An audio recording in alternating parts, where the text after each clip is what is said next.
Share screen-nya udah terlihat jelas, teman-teman? Jelas. Oke, Jelas, siap. Pak. Ya, oke. Baik, ini kita mulai. Untuk teknik penulisan digital yang akan kita bahas kali ini,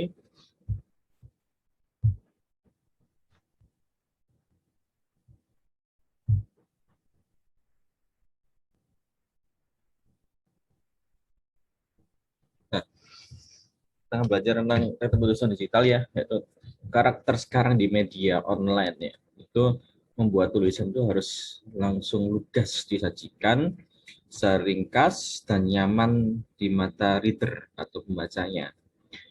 Menulis media online ini di media internet beda ya sama kita menulis atau membaca di media konvensional. Itu, perbedaan ini kita terbelakangi karena perbedaan medium dan cara biasa membaca habitnya membaca online gitu. Jadi kita baca sendiri kalau kita membaca secara di surat kabar atau di sama di internet itu kan ada jelas rasa bedanya. Terus media digital secara fisik berupa layar atau screen atau monitor jelas di HP, di laptop, di netbook. Cara membaca tulisan di website sangat berbeda dengan cara membaca di media cetak, ya, menonton televisi atau mendengarkan radio. Nah, ini ada pakar nih yang bilang, menurut Paul Bradshaw, itu mengutip hasil studi pakar web usability Jacob Nielsen, bahwa kecepatan baca di media online itu 25% lebih lambat daripada di media cetak.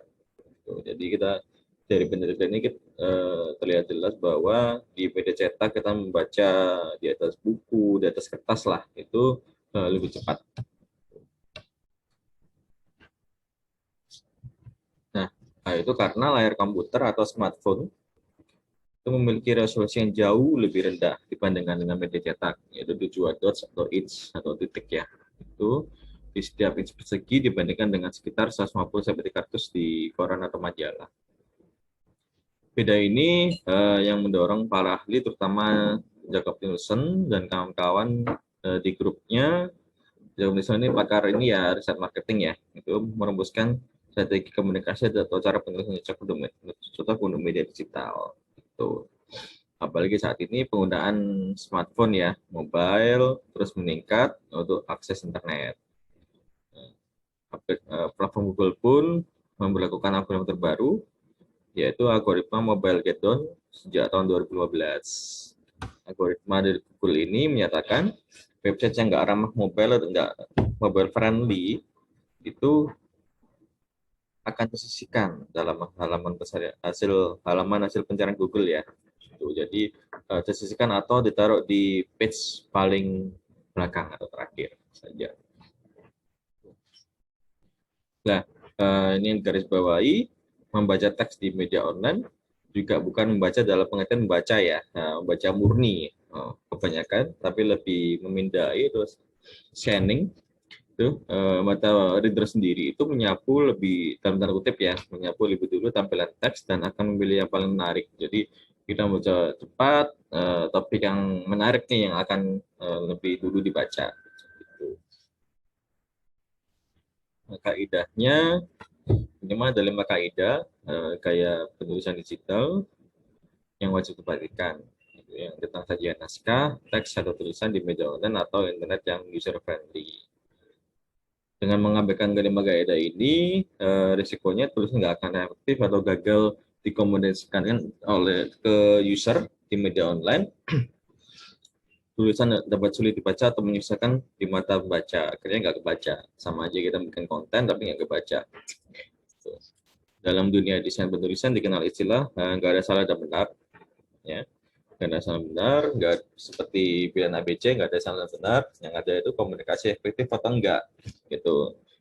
Konten kita bisa dikomunikasikan secara efektif apa enggak ke pembaca, seperti itu. Maka kaidah penulisan ini akan menjadikan tulisan sebagai komunikasi efektif dengan membaca. Gitu. Kaidahnya yaitu yang pertama scannability, itu mudah dipindai atau mudah di swab ya, disapu itu, terus enak dipandang mata, catchy dan menarik perhatian. Menarik perhatian ini bisa menggunakan teks-teks yang menarik, yang lucu, dan sebagainya. Tergantung ini ya, si content topiknya sendiri yang ditulisnya. Yang kedua, readability, yaitu mudah dibaca, enak dibaca, nyaman di mata, gak memberatkan di mata. Terus yang ketiga, usability, itu bisa bermanfaat, dicari orang yang sesuai dengan kontennya, dan dibutuhkan orang tersebut. Yang keempat, findability, itu mudah ditemukan, mudah diklik, terus muncul di halaman pertama Google. Ini kaitannya dengan SEO ya, gimana caranya postingan kita bisa di halaman pertama Google. Kemudian soal keyword reach atau keyword city, SEO on page dan lain sebagainya. Jadi akan dipelajari lengkap di bahasan SEO. Visibility yaitu mudah dilihat, mudah ditemukan, nah, misal menggunakan huruf kapital, bold atau tebal, huruf miring dan sebagainya. Terus mobile reader friendly, ramah bagi baca mobile ya ini. Jadi mudah ditemukan, terus di scan, terus dibaca, nyaman di mata pengguna yang mengakses media online tersebut. Nah, teknik penulisan dan penyajiannya, prinsipnya penulisan online itu menuliskan teknik menulis yaitu pertama menggunakan alinea pendek. Beda dengan tulisan di surat kabar atau di majalah, tulisan di media online pendeknya menggunakan alinea atau paragraf yang pendek. Idealnya satu alinea bisa 3 sampai 5 baris ya maksimal ya. Itu. Yang kedua, jarak antara alinea itu format penulisan naskah di media online nggak mengenal tekuk ke dalam ya atau indent ya kalau biasanya pakai Microsoft Word ada indennya itu left indent atau indent sebagaimana saja yang kita di surat kabar atau media cetak lainnya. Sebagai gantinya yaitu ada jarak atau spasi antara alinea yang dikenal dengan ruang putih ya, white blank-nya atau white space-nya, ini ruang kosong antara alinea. Itu bisa menjadikan mata membaca nggak cepat bosan. Gitu. Jarak antara alinea itu membuat naskah online mudah dipindai dan enak dibaca sebagaimana contoh tampilan naskah berita sebelumnya. Yang ketiga, tidak ada indent. Nah, tulisan online ini nggak mengenal indent, yang itu tadi. Indent yaitu gaya sajian naskah koran atau media cetak, ya, sebagai penanda alinea baru. Nggak ada no indent merupakan gaya khas penulisan media online. Jadi kita indent ini yang harus diperhatikan karena di media online jarang sekali terdapat atau bahkan nggak ada ya. Penanda alinea baru digantikan dengan baris yang baru dengan dipisahkan oleh jarak antara alinea yang tadi, space. Yang keempat, retak kiri atau align left, yaitu tampilan alinea retak kiri merupakan standar penulisan di website. Sebagian ini dinyatakan dengan dalam World Wide Web Consortium atau W3C, konsorsium web nasional. Di perletak kiri ini akan membuat naskah lebih mudah dan nyaman dibaca ya, dapat dipindai dan banyak menyisakan ruang bagi mata untuk istirahat. Lawannya itu rata kiri kanan atau justified, itu yang membuat tulisan online sulit dibaca, kesan formal dan kaku. Terus highlight. Nah, highlight ini membuat tulisan online ini lebih dapat mudah dipindai, terus scannable dan enak dibaca. Highlight itu pemberian tanda khusus daripada teks seperti cara tebal, miring, dikasih warna atau kutipan tertentu. Pemberian highlight ini juga akan menjadikan naskah online lebih eye-catching ya, lebih menarik perhatian. Materi tadi dikemukakan oleh para ahli atau pakar marketing sebenarnya dirangkum di halaman dasar jurnalis, itu halaman dasar untuk jurnalis ya. Ini dalam 5 basic writing tips for digital media. Ya, sebagaimana yang pertama yaitu jelas dan ringkas, yaitu terkait kebiasaan user yang ingin mendapat informasi secara cepat dan kecepatan yang lebih rendah dalam baca online. Ini ciri-cirinya yaitu sederhana dan lugas, ada simple dan style yang lebih baik untuk tulisan online. Terus kalimat dan alinea hendaknya pendek ya, terbaik dikasih sampai 5 baris untuk alinea atau paragraf. Terus ada jarak spasi antara alinea dan menggunakan kata kerja aktif ya, hindari yang pasif. Karena dia akan menimbulkan ambiguitas juga.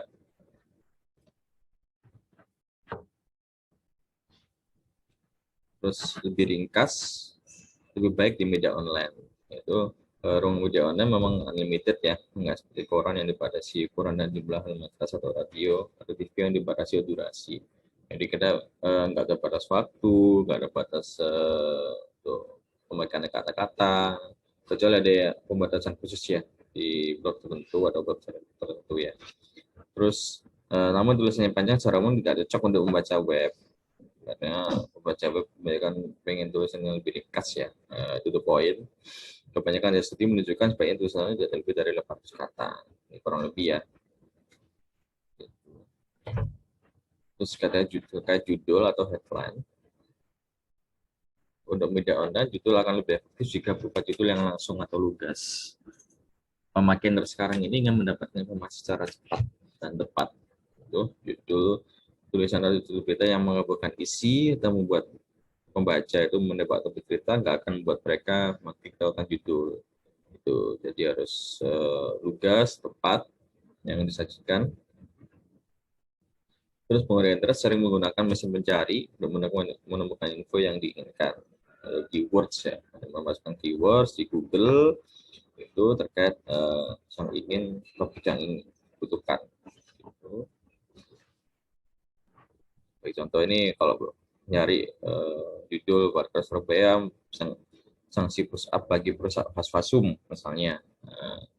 Tuh, lebih ini kalau kita bisa aktif ya, lebih disukai di bank yang pasifnya ini hukuman wali kota Surabaya bagi perusahaan tersebut. Itu paradigma ya untuk menarik perhatian baca. Terus yang keempat ada subjudul. Subjudul sendiri akan membuat naskah tulisan lebih menarik, mudah dibaca dan mudah dipahami. Nah, judul ini memberikan panduan bagi baca tentang isi tulisan berikutnya. Jadi judul, subjudul, baru konten utamanya ya. Gitu. Terus yang kelima, daftar poin. Daftar ujian poin penting merupakan cara efektif lain untuk memecah naskah panjang dan membuat tulisan lebih menarik dan lebih mudah dibaca. Itu bullet point atau titik-titik gitu ya.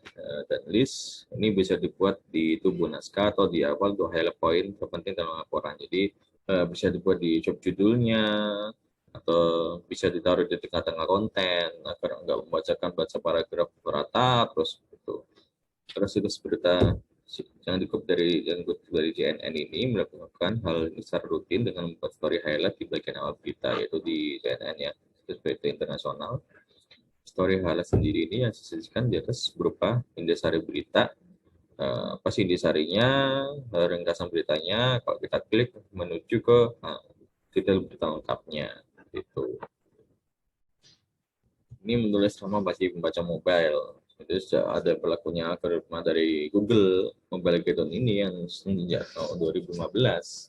Jadi bahasa pemrograman ya, itu yang pertama pada peringkat situs atau media online, dari Pak Lafi juga mesin strategi menulis yang fokus pada membaca online atau membaca mobile yang paling banyak ya di smartphone. Responsif saja nggak cukup untuk menghadapi persaingan yang ketat di era algoritma mobile Gathon itu sendiri. Harus disisati dengan cara penulisan naskah dan copywriting yang pas, yang tepat sehingga membuat nyaman bagi pembaca smartphone. Terus kayak penulisan di media online disusun berdasarkan kebiasaan baca atau habitnya ya, dengan mobile yang berbeda dengan cara membaca di layar komputer besar di desktop gitu. Jadi pembaca di mobile ini, mobile smartphone ini minta nih lebih konten lebih ringkas, lebih jelas. Mungkin kalau membaca di desktop bisa detailnya lebih dijabarkan lagi. Penulisan naskah atau teks yang ramah berpatokan pada beberapa berikut ini. Ini saya sadur dari halaman Content Marketing Institute, judulnya How to Write Content That Engage Mobile Readers. Tuh. Yang pertama Golden Triangle.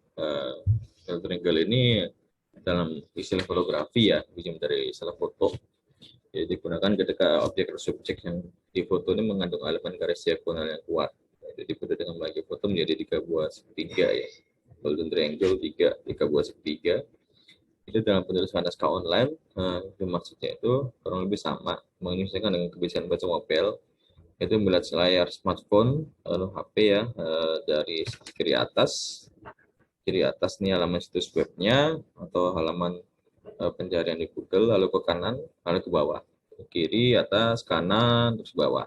Jadi akhirnya membentuk segitiga. Terus F-shape patterns ini terkait, ini terkait macam beda online yang umumnya mulai melihat layar dari atas kiri ke kanan, lalu ke bawah kiri ke kanan, dan terus ke bawah lagi. Namun di layar kecil smartphone, pola ini nggak berlaku ya. Layar HP nggak cukup lebar membaca kayak F pas itu dengan gerakan sakuan horizontal atau seperti itu. Di layar HP membaca pertama melihat lebih ke tengah layar, dari tengah lalu ke bawah kanan lalu ke kiri bawah gitu.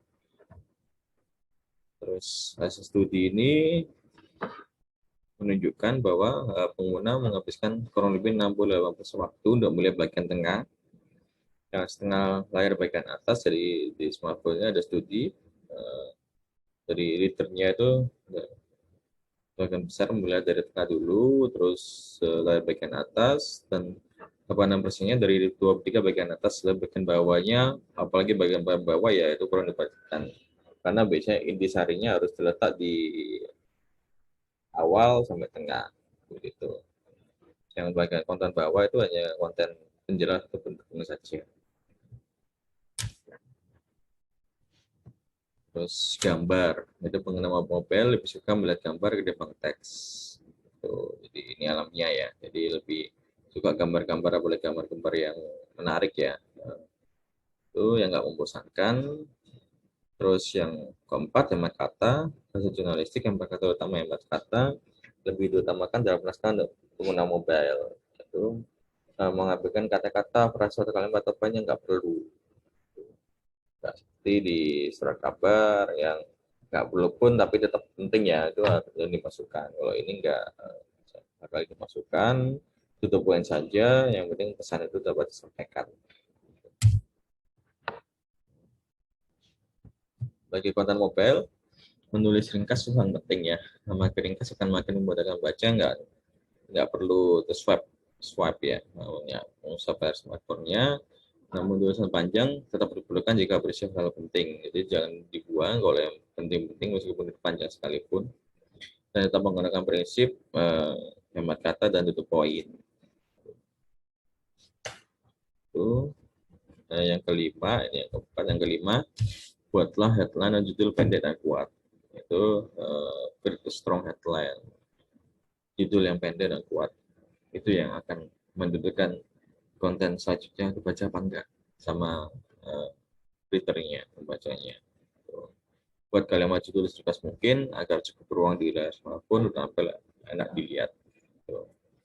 Yang keenam, tampilkan di homepage.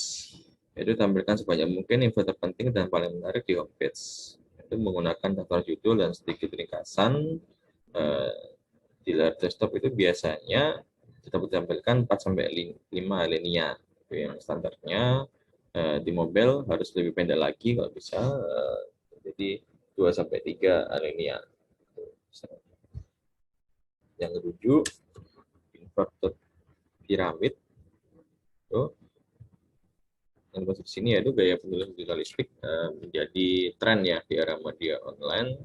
Jadi penulisan bergaya piramid terbalik atau inverted piramid mengutamakan fakta terpenting di judul dan di bagian awal tulisan. Gitu ya.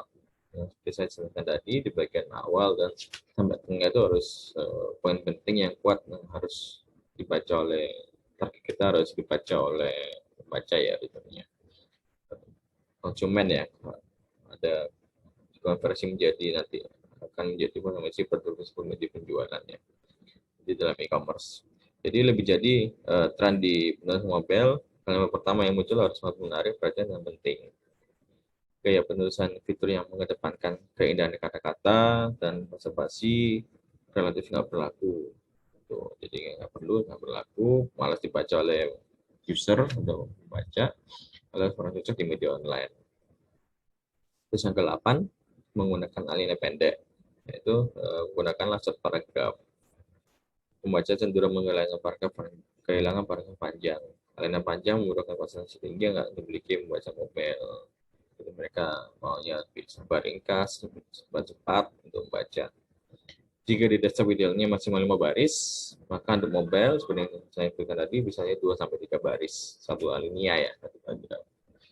Demikian untuk era mobile saja bukan membutuhkan desain ekspansif bagi media online atau step, tapi jika perlu reorientasi seni menulis atau writing.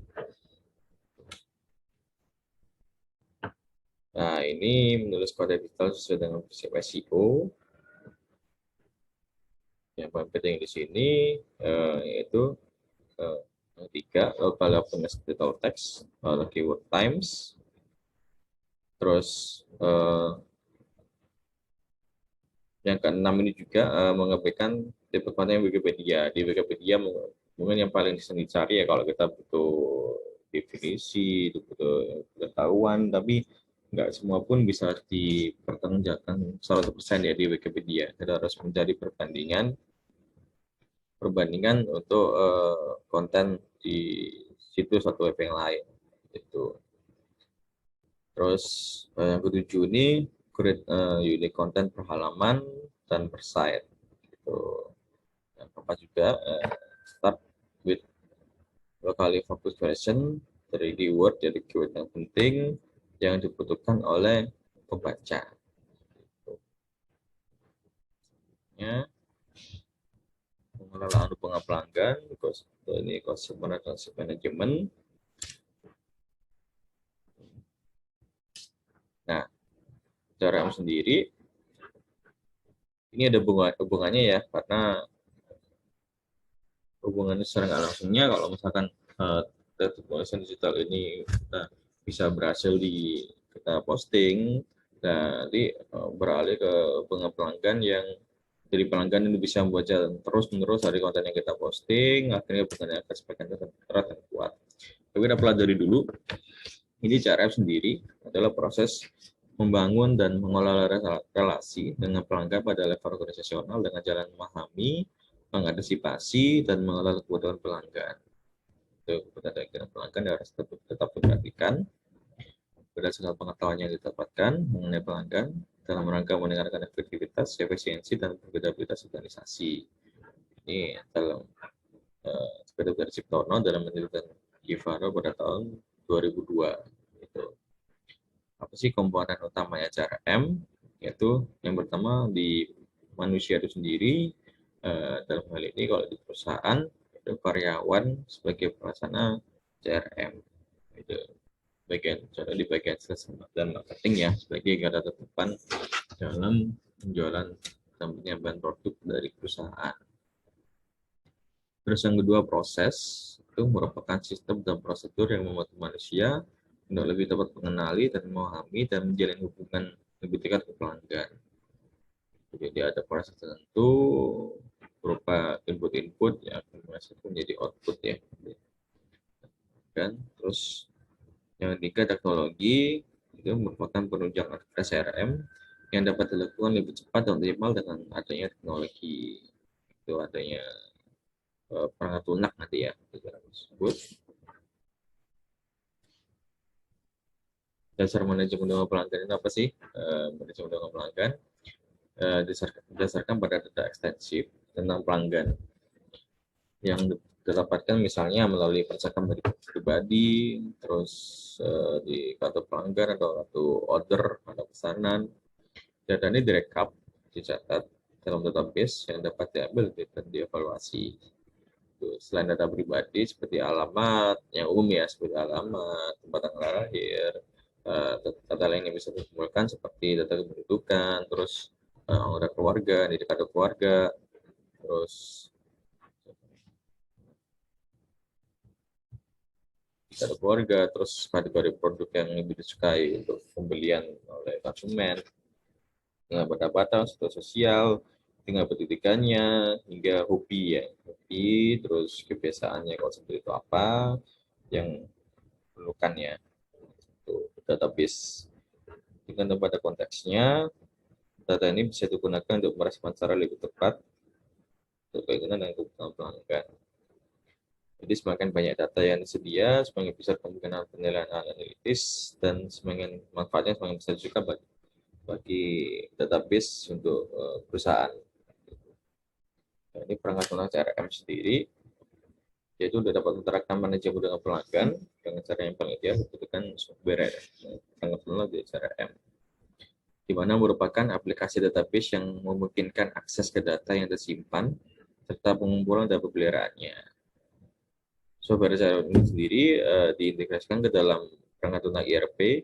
ERP di Enterprise Resource Planning, yaitu perencanaan sumber daya perusahaan, harus dapat diintegrasikan secara sinkron ya, sehingga secara pembelian dari konsumen tersedia di CRM setiap hari. Satu, penyimpanan data yang berlebihan dalam dua database ini dapat dicegah, jadi harus satu sentral ya. Jadi sinkronisasi CRM dan ERP ini harus dapat dilakukan.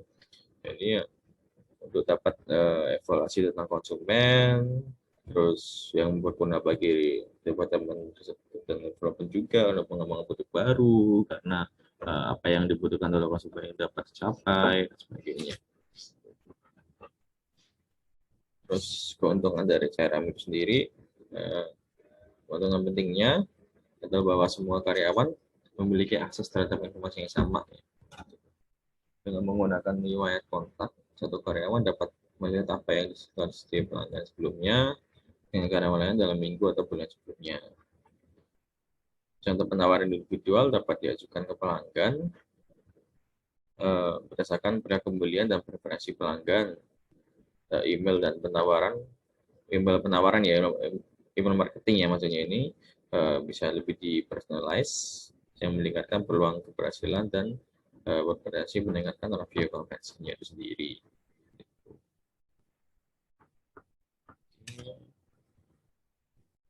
Nah, ini di manajemen CRM sendiri ada risikonya yang perlu diketahui. Itu perhatian yang besar harus dapat diberikan pada masalah perlindungan data ya pada database itu sendiri. Jadi karena sistem CRM ini mengumpulkan banyak data pribadi dari konsumen, dari orang-orang yang biasanya sebagian dari hal ini. Jadi kalaupun ada yang tempat tanggal lahir pun ada, ini terus data pribadi juga ya, seperti nomor KTP, nomor telepon dan sebagainya. Jadi pengusaha dalam hal ini perusahaan ya bertanggung jawab untuk mencegah penyalahgunaan data. Jadi data tersebut nggak boleh disalahgunakan, harus dijaga sebaik-baiknya di database, sistem database perusahaan ya. Itu. Niat untuk mengenalkan sistem manajemen hubungan pelanggan, cara ini sendiri juga berisiko berkaitan dengan perspektif kesuksesan dari perusahaannya. Itu. Hampir setiap kegagalan yang terjadi karena berbagai masalah, seperti hambatan angkatan kerja, kurangnya kerjasama pengelolaan atau pekerjaan volume data yang rendah, ini kaitannya dengan sistem produksi ya, dari supply chain management itu.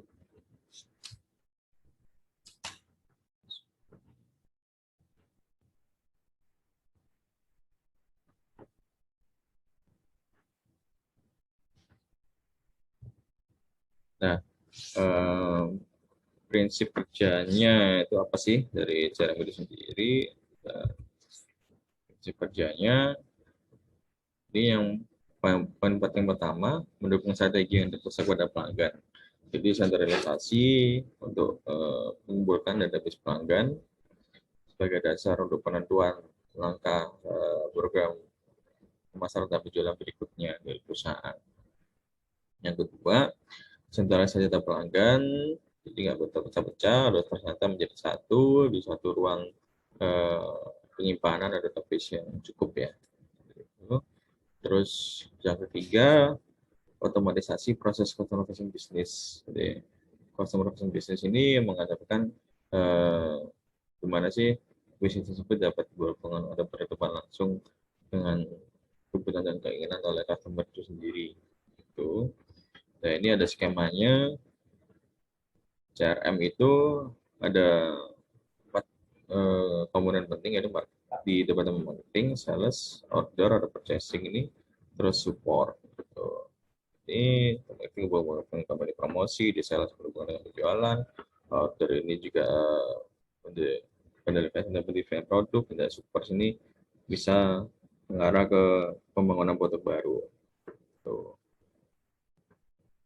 Nah, teman-teman kita jeda dulu ya, karena ini waktunya mau habis. Nanti tolong silakan bisa masuk lagi ya.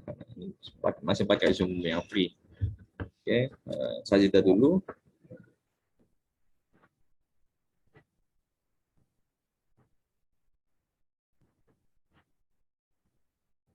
Saya tolong masuk lagi ya di sini ya.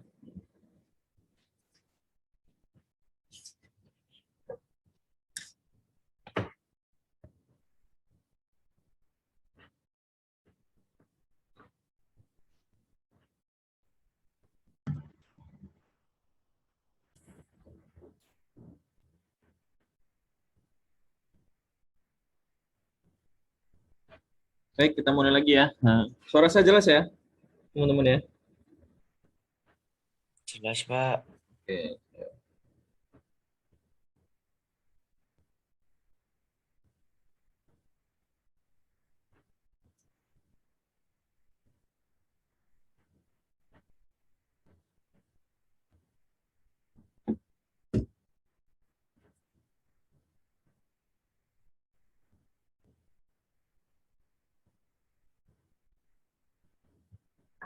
Screen share-nya udah terlihat jelas?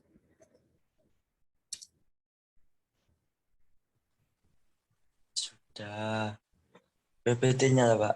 Iya, bentar.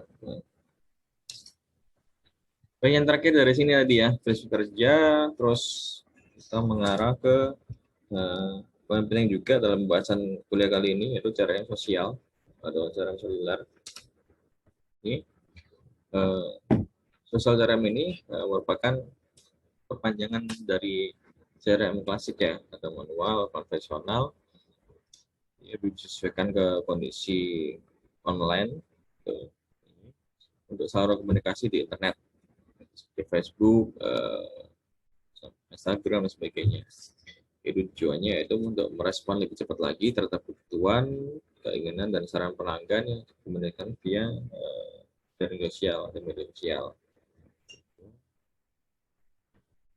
Nah, saluran ini juga dapat digunakan buat pengumpulan data pelanggan atau database pelanggan seperti foto, informasi, dan tanggapan ke pos-pos perusahaannya. Terus, mobile CRM ini sendiri merupakan produk khusus dari Customer Relationship Management. Itu bidangnya CRM juga, tapi yang modern, yang sesuai dengan tuntutan saat ini, tuntutan pasar saat ini, di mana fokusnya adalah pada mobile internet. Jadi misalnya memungkinkan karyawan dalam penjualan dan distribusi untuk mengakses data pelanggan, sehingga mereka dapat mengaksesnya saat kemanapun ya, seperti bagian, travel, dan sebagainya.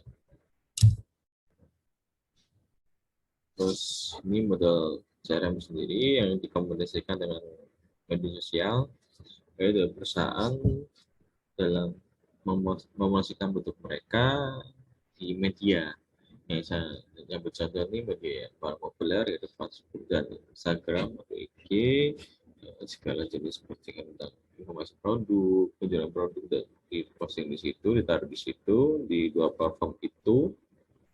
Nah, yang berhubungan dengan penjualan, konten marketing, terus pelayanan, produk atau pelayanan dalam hal CS online, itu yang berhubungan langsung dengan customer, menjawab secara langsung dengan keinginan pelanggan.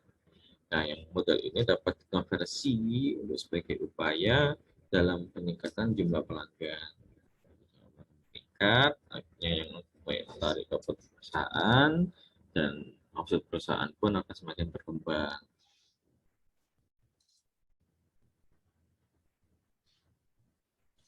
Nah, strategi online CRM itu sendiri, yang pertama namanya attract. Attract ini sering dikondisikan,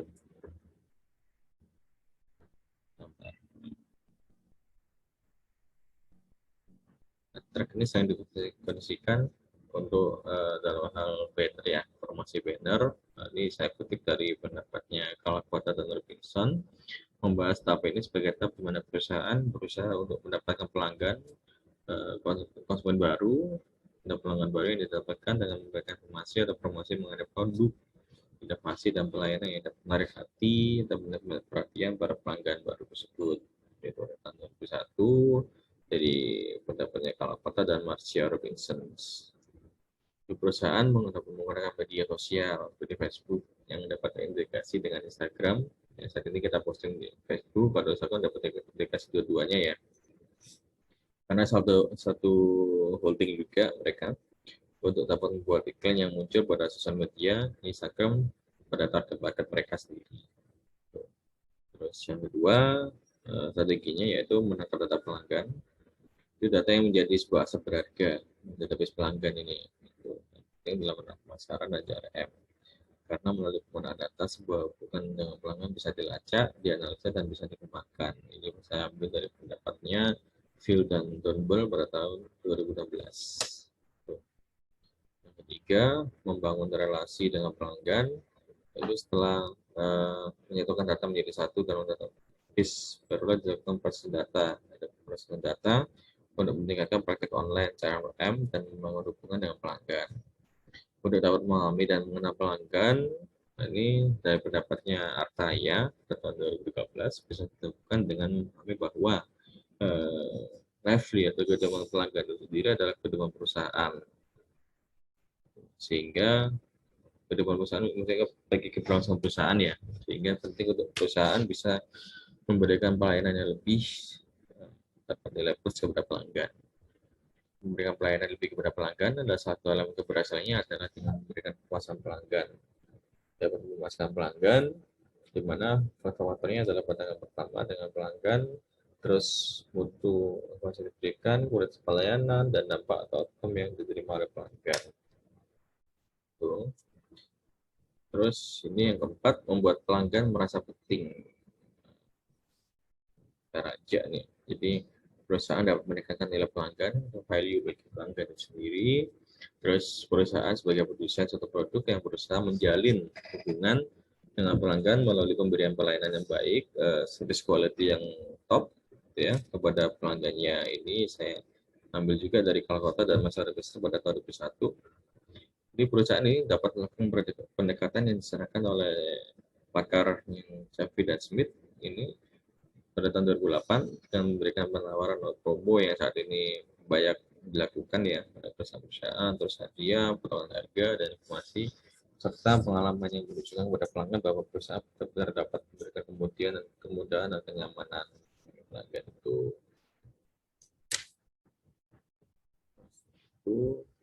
Nah,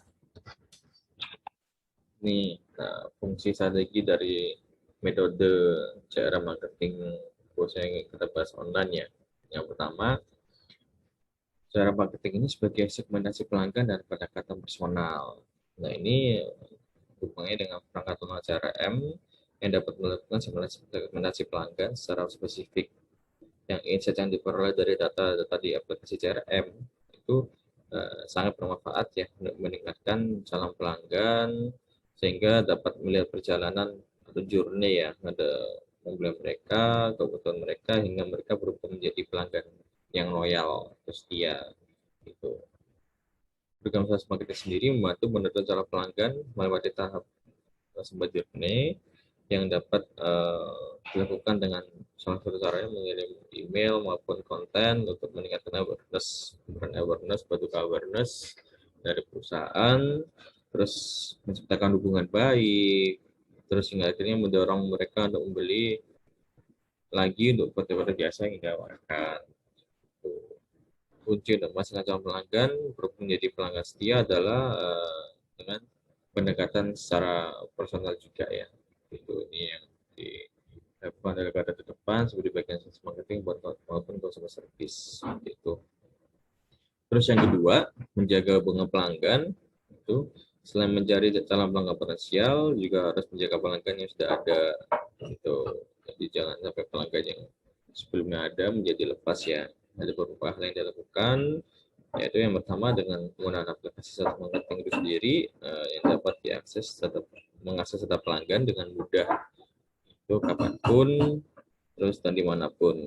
Metode cara marketing dapat melakukan update data pelanggan atau yang berhubungan kembali dengan pelanggan sebelumnya atau pelanggan lama ya melalui email marketing yang personal gitu. Tapi dilacak dari situ ya. Terus tim marketing juga dapat melacak interaksi dengan pelanggan dari awal hingga akhir. Jadi ada rekodnya sendiri, pelanggan ini beli apa aja nih dari awal sampai akhir, terus dapat melacak tentang kebutuhan mereka. Terus pengusaha marketing sendiri dapat memberikan pandangan terhadap pelanggan. Gitu. Kemudian dapat ditentukan siapa pelanggan paling loyal dan yang memungkinkan untuk dapat dijaga terus. Terus yang ketiga, ini ada social CRM untuk interaksi pelanggan yang lebih bermakna. Maksudnya di sini yaitu meraih pelanggan melalui media sosial seperti Facebook, Twitter, Instagram, juga dari email ya. Jadi metode cara sendiri penting untuk customer service. Salah satu yang dapat membuat pelanggan itu senang adalah dengan menjawab dan selalu merespon pertanyaan mereka ya jika ada pertanyaan dan sebagainya.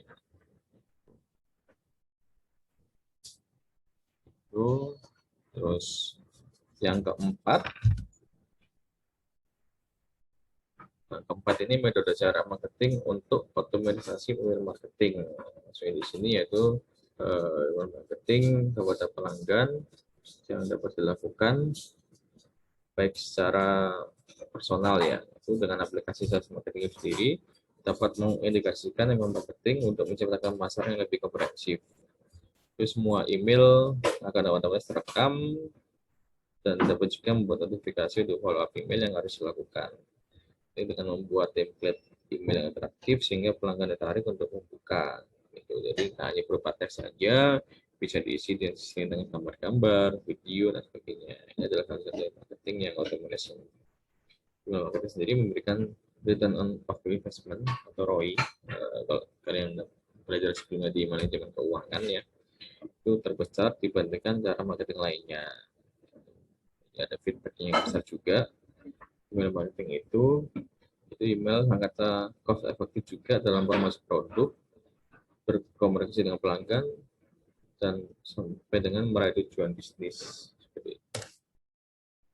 Terus yang kelima, terakhir ini cara marketing dapat melakukan analisis secara terprediksi. Itu kemampuan software CRM itu sendiri dalam melakukan analisis prediksi adalah salah satu ya saja paling berharga para pelaku marketing itu sendiri dapat melihat dan berisi masa depan. Program marketing dapat membuat trend list dan prediksi selama periode 1 tahun ke depan ya misalnya gitu, minimal tahun ke depan. So, berdasarkan marketing sendiri menggunakan data real yang dapat dari calon pelanggan, dan data ini dapat memprediksi mana yang harus dikembangkan dan mana yang harus dikurangi atau diperbaiki. Dengan analisis detail yang dilakukan oleh profesional marketing dapat memberikan gambaran komprehensif terhadap strategi marketing yang dapat dibutuhkan selanjutnya. Dengan demikian dapat merepresentasikan dan suksesan dan mendekati calon pelanggan dengan cara yang lebih sesuai. Penggunaan software itu sendiri dalam strategi marketing berfokus pada meningkatkan penjualan pada bisnis. Itu jika ingin meningkatkan strategi marketing, maka metode cara marketing adalah salah satu solusi yang tepat. Oke, terima kasih mengikuti paparan dari saya. Silakan kalau ada yang tanyakan ya teman-teman ya. Saya buka sesi tanya jawabnya.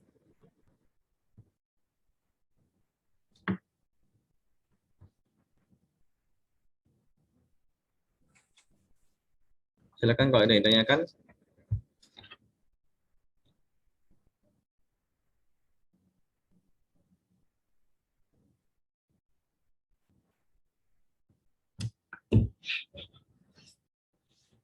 Jangan lupa ya untuk proses kehadiran di e-learning juga ya. Siapa? Iya, Pak. Ya. Yang tugas pertemuan tempat kemarin ada kesulitan nggak ya untuk menjawabnya ya?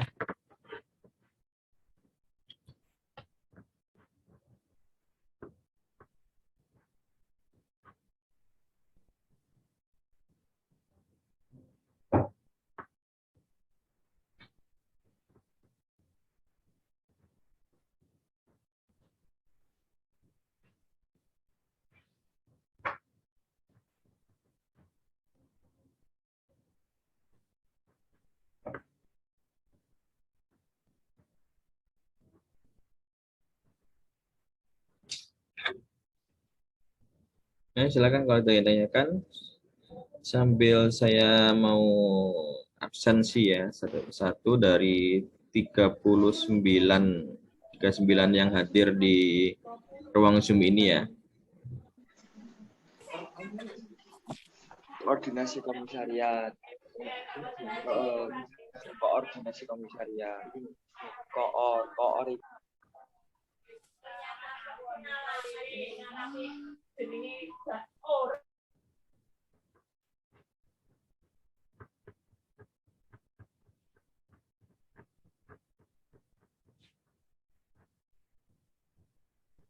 Sambil saya absensi ya di ruang Zoom ini ya. Untuk kehadiran 39 mahasiswa ini ya. Itu.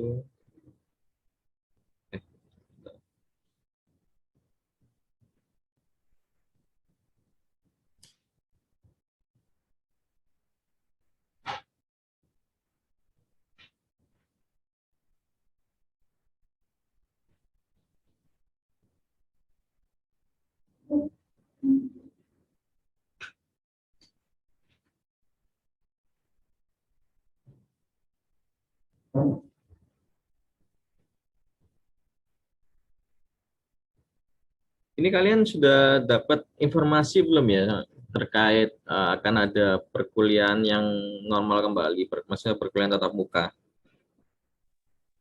Ada Pak, tapi kalau pengumuman resminya Iya. kayak tidak. Cuma dari satu dosen dibilangin gitu katanya. Gimana bilangnya? Nah, Kuliahnya bisa berlangsung setengah online, setengah offline. Kayak misalnya dibagi gitu. Iya, cuma Oh, gitu aja. ya, jadi ini Om Sida ini mau menerapkan konsep perkuliahan hybrid ya, hybrid pengajaran hybrid itu perpaduan antara kuliah daring ini sama luring ya, sama tatap muka. Jadi nanti rencananya akan ini masih rencana ya, tapi yang bisa berubah ya. Jadi akan dibagi jadi separuh kelas, setengah mahasiswa di kelas itu bisa masuk dan setengahnya di minggu depannya jadi sistem rolling ya gitu. Jadi setengah kelas yang masuk, setengah kelas yang memperhatikan via Zoom ya, via online. Itu sih rencananya. Nanti rencananya di akhir April sih. Tapi nggak tahu lagi nanti tergantung pengumuman lebih lanjut ya. Gitu.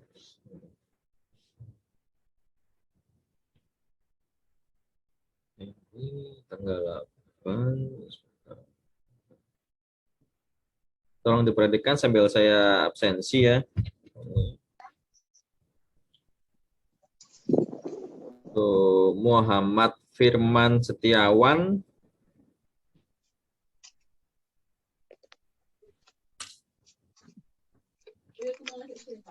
Firman Setiawan nggak ada ya? Ini bikin lokal. Setiawan nggak ada. Kalau ada temennya yang nitip izin atau sakit, tolong disampaikan ya. Terus yang kedua, Revandi Arisaki di Utama Putra. Kayaknya salah kelas, Pak. Enggak tahu, Pak. Tuh. Enggak, Soalnya di kelas enggak ada Firman. sorry. Oh, ini anggaran 2017. Iya, 17 ya. Ini ya. Pak ini 2017. Iya. Ini kan soalnya saya di jurnal mengajar saya kan campur gitu. Mas Lutfi udah tahu kok ya. Mas Lutfi masuk ini. Iya, Pak. Ya, Iya. ya, gitu. Terus Nabila Ayu Pitaloka. Saya, Pak. Oh, hadir ya. Angkatan 2018 ya, Mbak?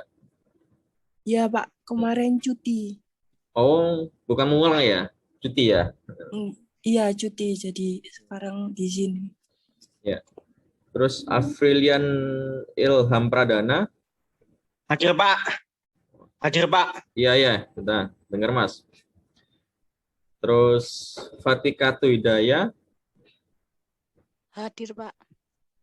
Afifah Nur Rahma. Hadir, Pak. Amalia Fajriani. Hadir, Pak. Muhammad Hidayatul Muwafiq.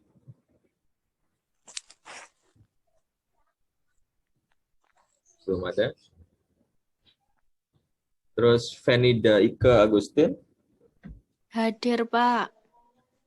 Nafiatul Lailia,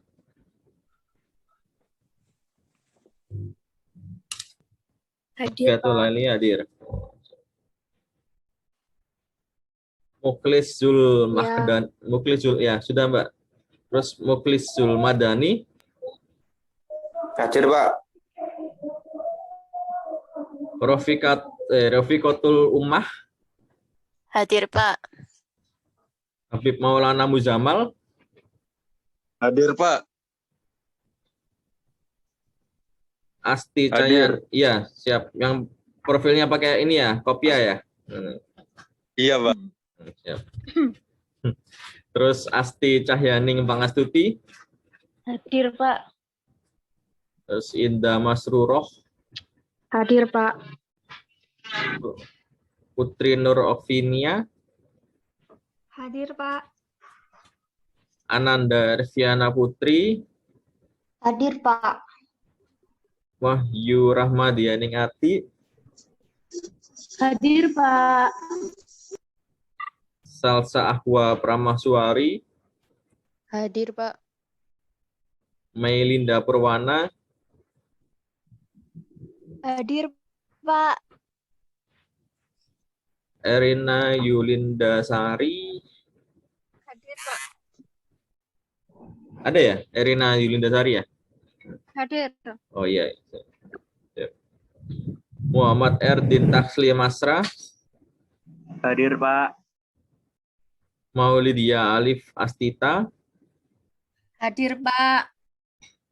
Reni Eka Putri, Hadir, Pak. Rizky Dwi Rahmania, Hadir, Pak. Aulia Riza Ainun Nur Rohmah,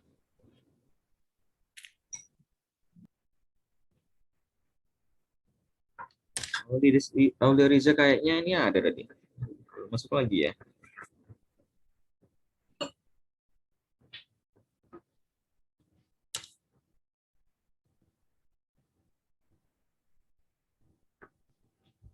Terus Dea Septa Pradana Putra,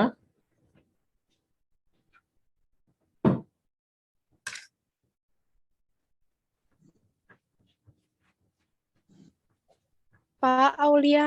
Aulia Riza hadir, Pak. ya nggak dengar nih Pak. Oke, sip. Terus Dea Septa Pradana Putra, hadir ya. Terus Silviana Dewi Puspitasari,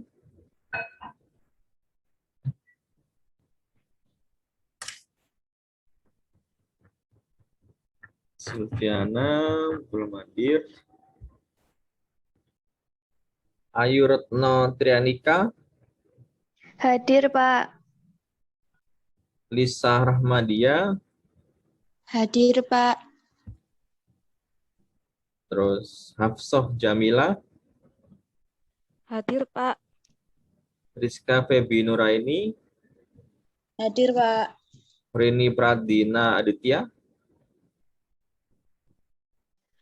Hadir, oke, oke menggema suaranya. Terus Novita Rizkawati, Hadir, Pak. Adelia Eva Firanti, Hadir, Pak. Hilda Vicky Aktafika, Hadir, Pak. Giovanni Prakasa Ismahda Fitra,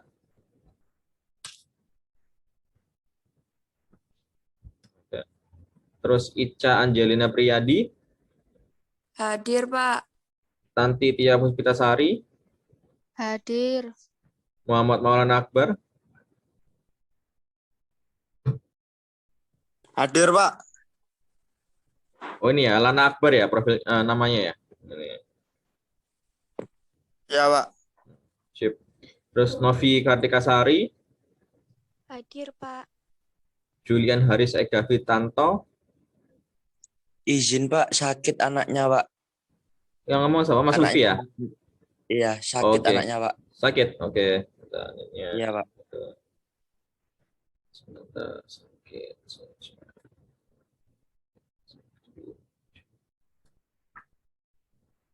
Nah, terus Mas Lutfi ada, terus Muhammad Zanuarilo Pambudi.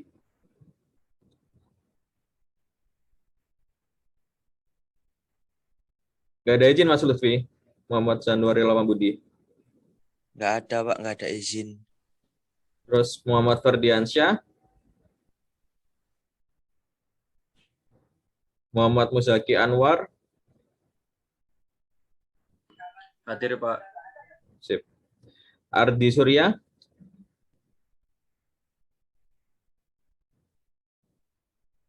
Terus Alfian Aklis Pujiantono. Hadir, Pak. Hadir.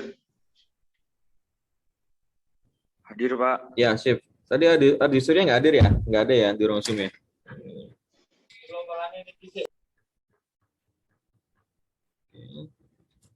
Alfian Aklis sudah. Terus Muhammad Fatkul Arifin.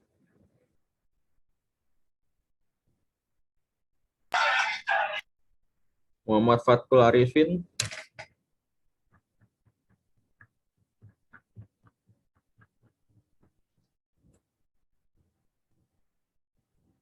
Habibil Mutakin. Hadir, Pak. Hadir. Ya. Rizky Anggi Arifian.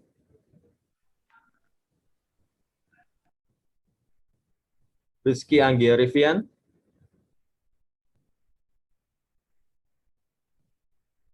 Oke, ya, ada ya.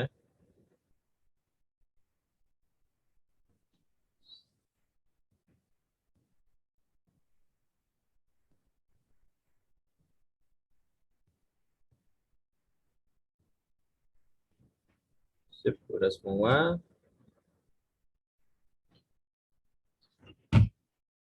Oke, kalau nggak ada yang nanya kan pilihan akan kita akhiri. Oh ya, sebelumnya saya ini boarding aja teman-teman ya. Kalau misalkan di tugas saya untuk instruksi mengumpulkan ya, submit dalam bentuk file PDF, tolong jangan diposting dalam bentuk Word ya, karena saya juga efektivitas dalam mengkoreksi juga ya. Tolong diperhatikan. Banyak juga yang dalam posting submit dalam bentuk Word kemarin itu. Terus dari kelompok kemarin itu nggak ada perubahan ya, Mas Lutfi masuk? Iya, Pak. Iya. Ya nanti ini di pertemuan kelima ini nanti untuk besok sih saya akan posting untuk tugas kelompoknya itu. Jadi di daftar itu Mas Lutfi itu tolong ditandain itu kan satu kelompok kurang lebih 5 orang ya, 5 anak ya. Iya, Pak. Ya itu tolong ditandain itu ini ya ketua kelompoknya ya, ketua masing-masing kelompoknya ya. Itu nanti di-storekan lagi ke saya. Tuh. Nanti kalau sudah saya posting di e-learning, nanti saya akan kabari lewat Mas Lutfi ya, pentingnya. Itu. Nanti kalau ada pertanyaan juga bisa tanya langsung ke saya terkait tugas kelompok. Itu. Terus untuk yang angkatan 2017 itu sudah saya coba hubungi tapi belum ada respon. Nanti misalkan kalau yang masuk dengan orang-orang tersebut bisa tetap aja lanjut meskipun nggak sampai 5 orang ya. Dia ada perkecualian nilai sendiri untuk yang nggak aktif itu juga. Itu oke. Ada pertanyaan nggak? Ini. Enggak, Pak. Oke.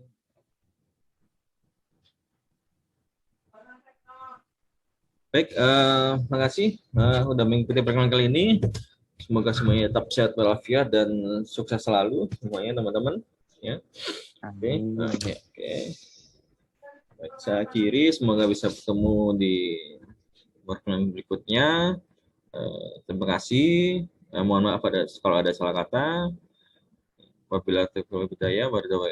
Assalamualaikum warahmatullahi wabarakatuh. Waalaikumsalam warahmatullahi wabarakatuh. Waalaikumsalam warahmatullahi wabarakatuh. Terima kasih. Silakan bisa live.